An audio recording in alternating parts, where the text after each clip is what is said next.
从这个广富林的湖底停车场出来以后呢，一直往前走，就可以进到广富林的公园里面去。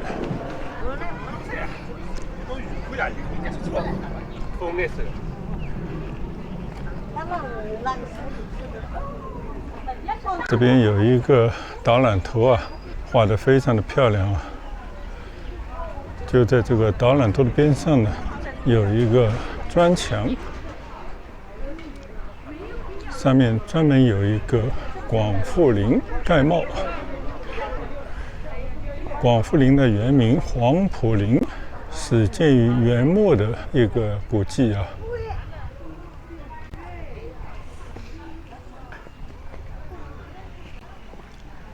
非常壮观的一堵砖墙，说是1959年在此发现史前文化遗迹啊，可能当地啊古代的时候有人在这边居住，所以这边呢就变成了本地人的一个发源之地了啊。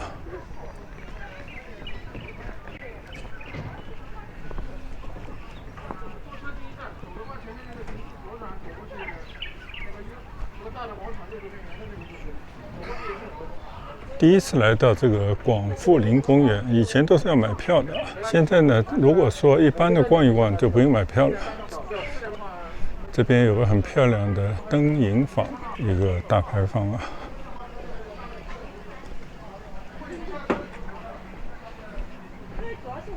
江南园林的那种花窗、那种院墙啊。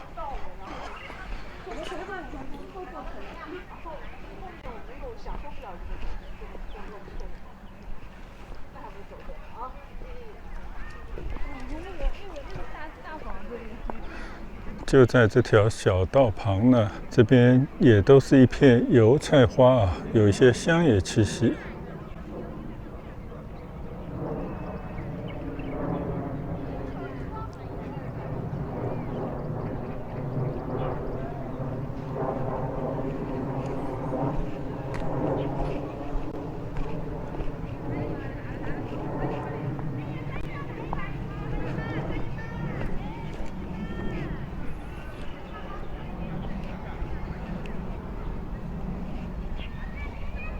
仿古的建筑里面呢，是一些商业用途的小店啊，还有一些书院之类的建筑。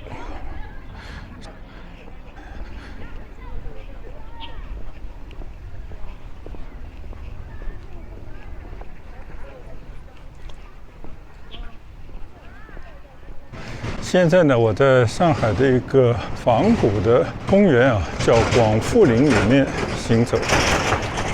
第一次到广富林公园里面来，这边呢完全是一片江南的大园林的景象啊。我今天只是穿了一个短袖的 T 恤，气温呢高达28度啊，非常奇妙的一个春天的日子。我们到里面去走一走。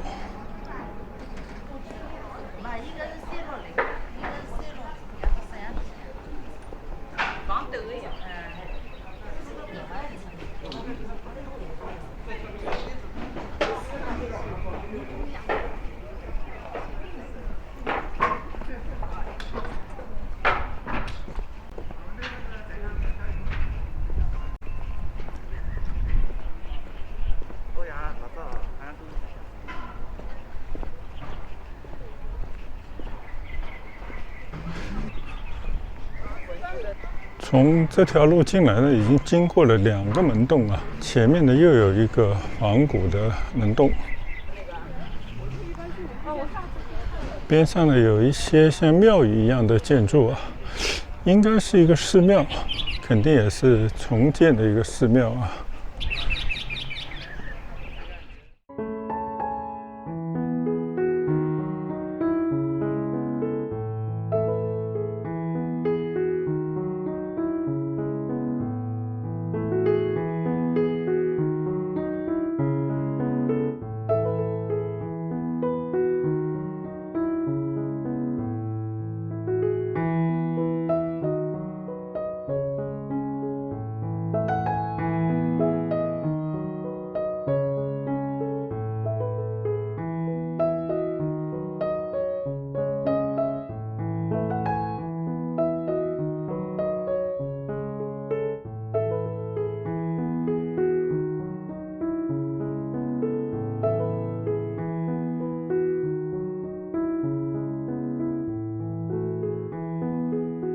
中国人呢，对自己的老祖宗啊、祖先这种认祖归宗的愿望呢，非常的执着。这可能跟中华文化源远流长有关系啊。但凡能够找到自己祖先的踪迹啊，那肯定就是要纪念一番。广富林呢，就是在上个世纪50年代末发现的一个史前人类活动的遗迹，也可以把它称之为呢，就是本地的居民的祖先啊，在很久远的年代呢，已经在这边繁衍生息啊。这下呢，就让上海这座年轻的城市一下子找到了它的根源，就好像一片飘着的树叶啊，找到了它的老家，找到了它的根源，有一种落叶归根的感觉啊。这也是为什么这边呢花了巨大的力气啊，建造了这座江南园林一样的公园，也讲了很多当地人的祖先啊，在这边开垦、生存、发展的故事。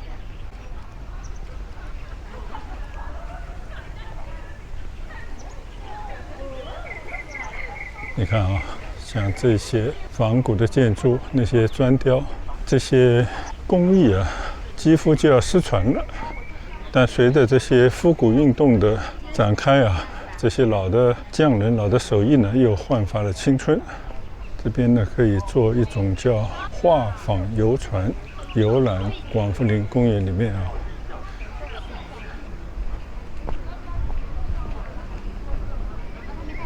你看这种建筑物，我也叫不上名，应该把它称之为一个什么柱，还是一种什么表啊？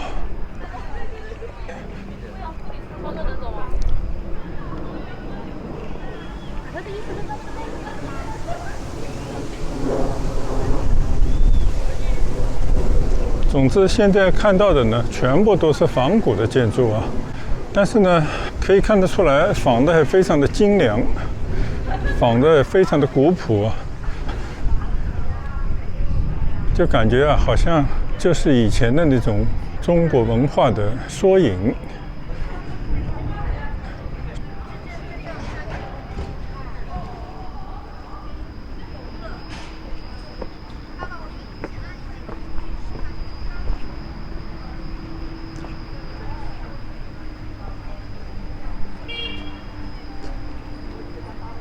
一座水榭啊，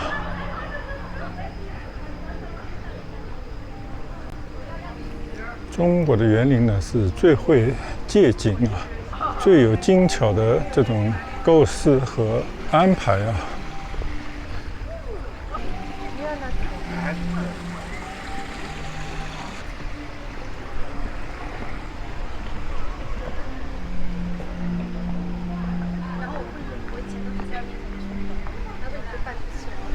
让别人觉得你很开心。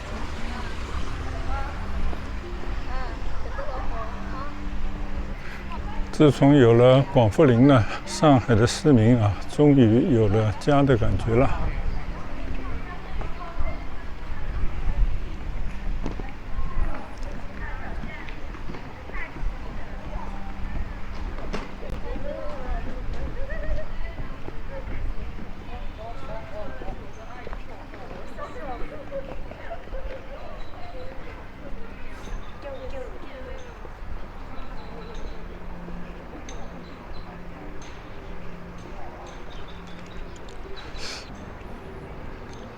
一条小河边呢，起了很多仿古的建筑，相信一路可以走到很远啊。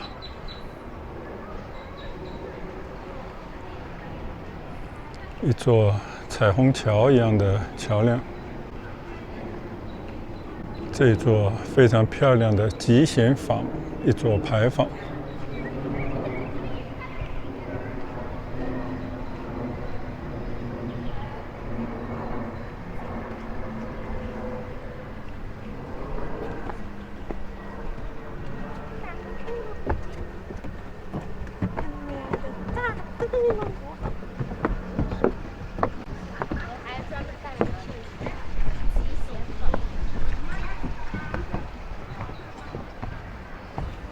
这里望得很远啊。院墙里头的建筑群、大牌坊、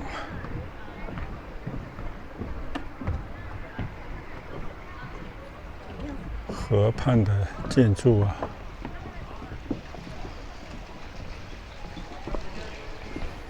前方呢还有一片天地。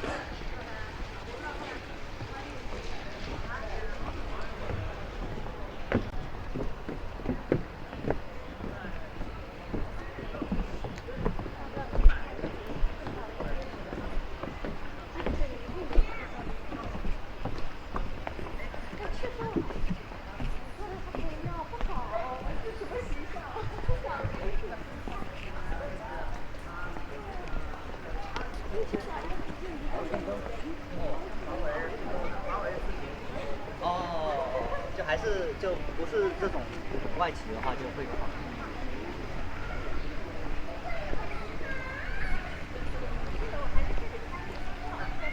可以吃凉的。我也是，我也在这排队呢。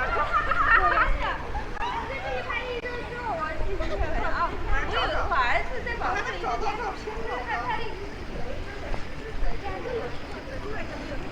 想必这是一家餐馆了吧？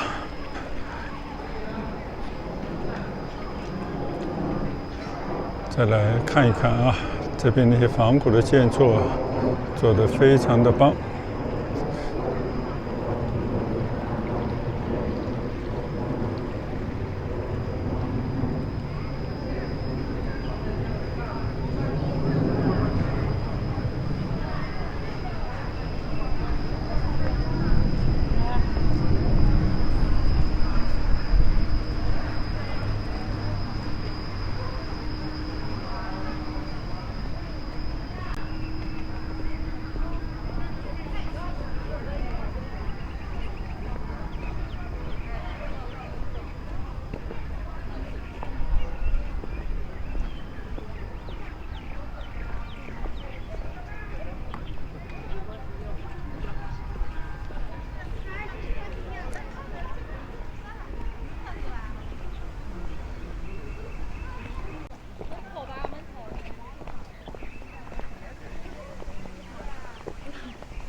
走上了一座很宽阔的景观桥啊，回望一下刚刚走过来的这段路，这边不知道为什么有一个像罗马柱一样的西式的大柱子啊。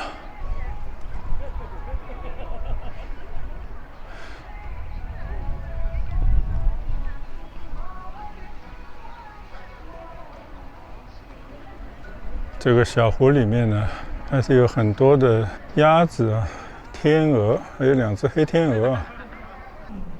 现在眼前的一片啊，这种三角形的，可能仿远古时期啊，这些人类啊依水而筑的房子的风格，感觉呢，一边呢建在水上，一边呢应该建在水下。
比较好玩的呢，就是这一片啊，油菜花，一片花田啊，感受一下春天的气息。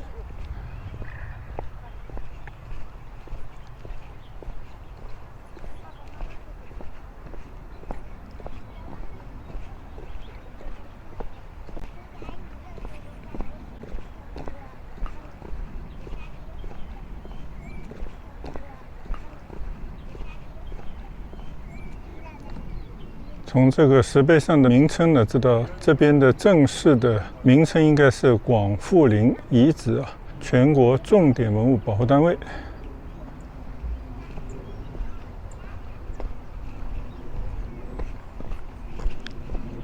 走到这边呢，就好像来到了田间的小路上。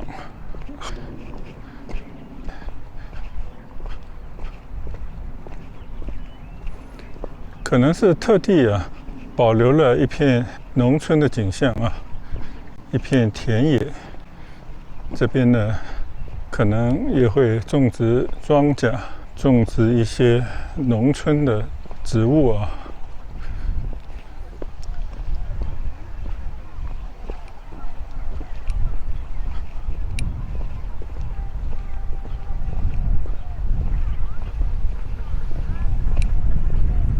这边呢，还有一片树林，应该是桃树吧，开始有点发芽了啊。再过一阵子呢，就是一片粉色的桃花，然后呢，就会结出桃子来。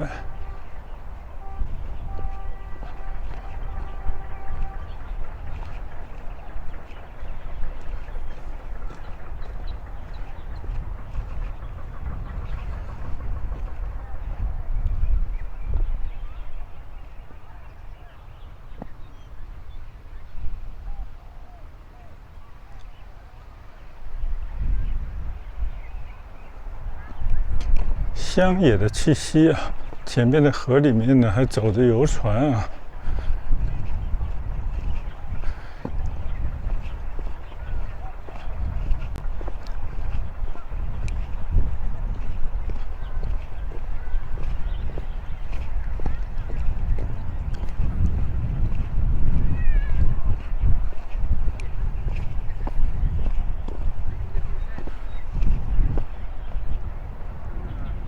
果然啊，这边呢写的是水蜜桃展示区。那么后面的已经开始绽放花蕾的这一片树林呢，全部都是桃树林。这个是采光估计也是这样。对，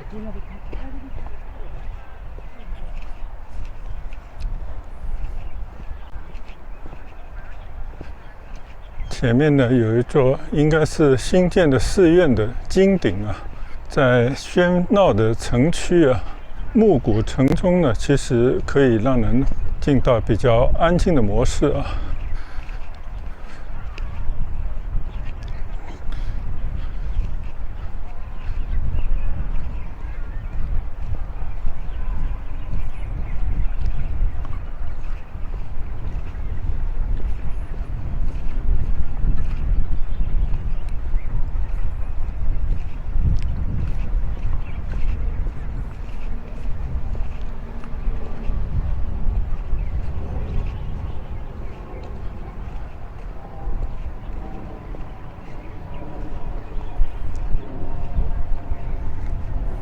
这一块的牌子上呢，就写着水晶梨的展示区，和那些桃树非常的相像啊。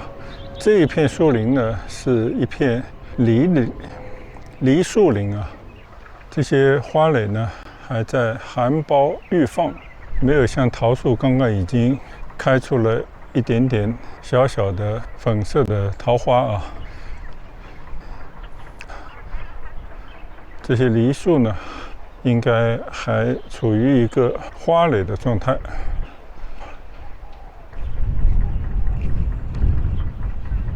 这边呢还有一片荷花的观赏区，可惜呢现在并不是一个夏季荷花盛开的季节。边上呢专门也有一些水稻的展示区啊。那现在还处于早春呢。可能过了清明以后呢，就会进行播种。总之呢，这边要保留着很多的农业的这种风貌啊。甚至在这边呢，还做了，应该是一头牛吧。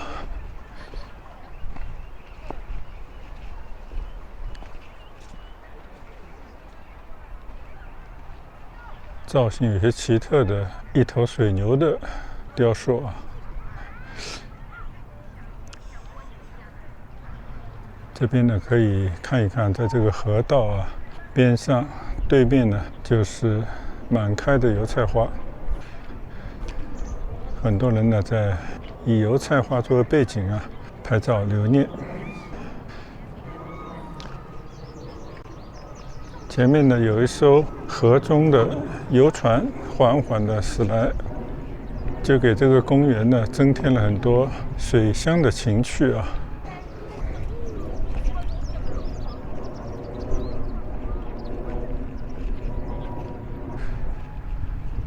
边上的这片河田呢，现在只剩了一些枯枝败叶啊。前方的梨园，在前方的桃园，还有那些早已收割完毕的水稻田啊，加上这边的油菜花田。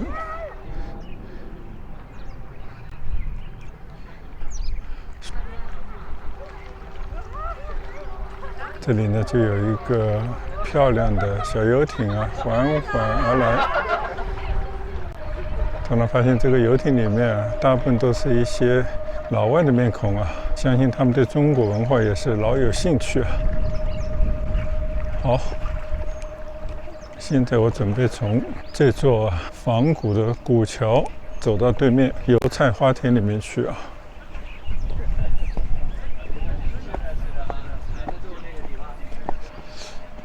大家可以看一看啊，这座石板桥完全的就是仿照以前的那种样式啊建成的。再看一看河道里面远去的游船，对面的庙宇的金顶，在前方啊那些江南式的院墙，一大片的油菜花啊。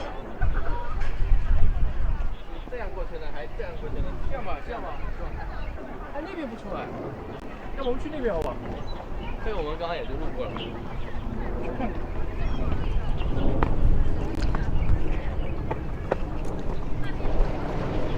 你看，肯定不是该，看到没有？不是该。它这个水平是仿造，就是把一些遗址，把一些那个。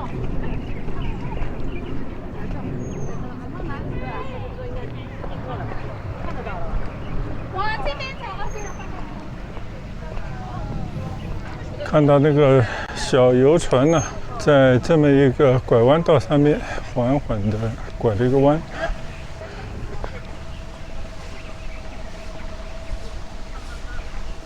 看着这个船影啊，渐渐远去。你再看，是不是正中船头会有尾巴？尾巴直接摆。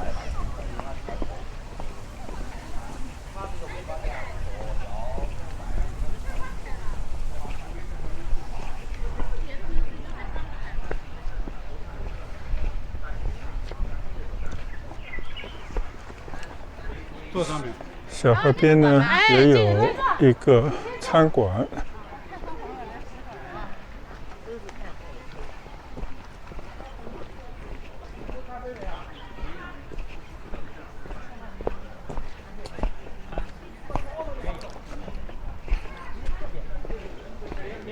那边有啥？我们去那个朵云书，那边就是油菜花。哦。我们去朵云书院嘛，这地方他妈的，垃圾的，在说。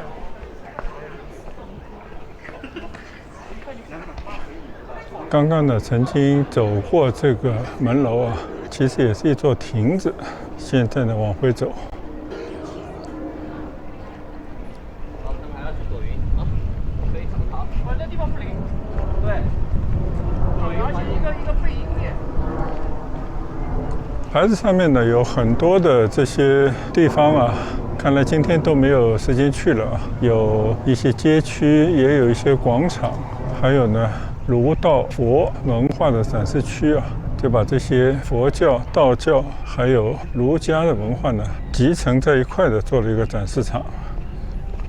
今天先来认认路，等下次有空的时候呢，专程到这边来，慢慢的欣赏啊。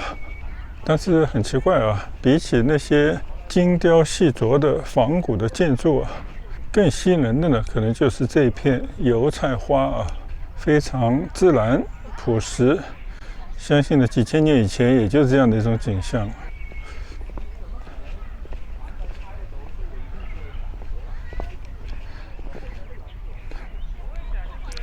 然后在边上呢，一些花卉啊，应该就是一片红梅吧。还有呢，就是已经展露青枝的柳枝，还有一些可能就是常绿的植物。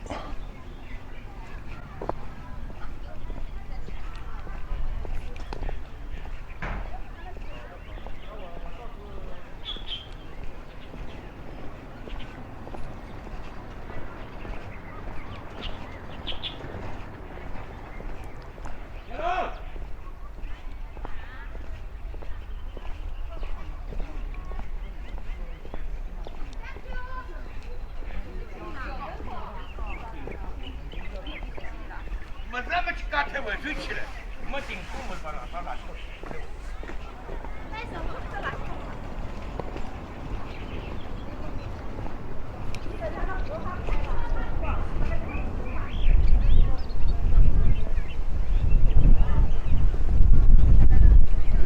云蒸霞蔚啊，这个大牌坊上面的4个金色大字。这边呢也有一些电瓶车，20块钱一个人啊。对走不动的人呢，是可以坐着这些电瓶车到里面去逛的。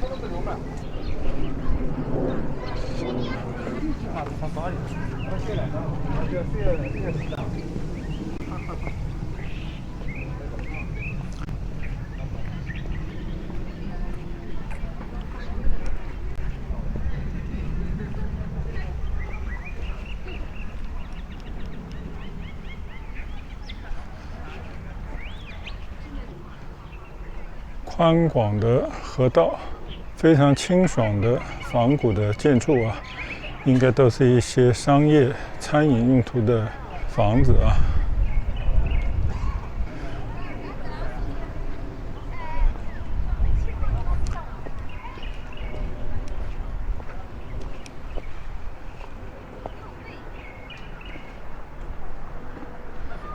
这边呢，就是更加宽阔的一片湖区。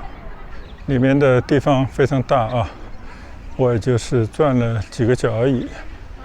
今天呢，就先分享到这边，等下次有时间啊，再从从容容的到广富林遗址来仔细的观赏。那今天呢，就分享到这边，跟大家说一声再见，拜拜。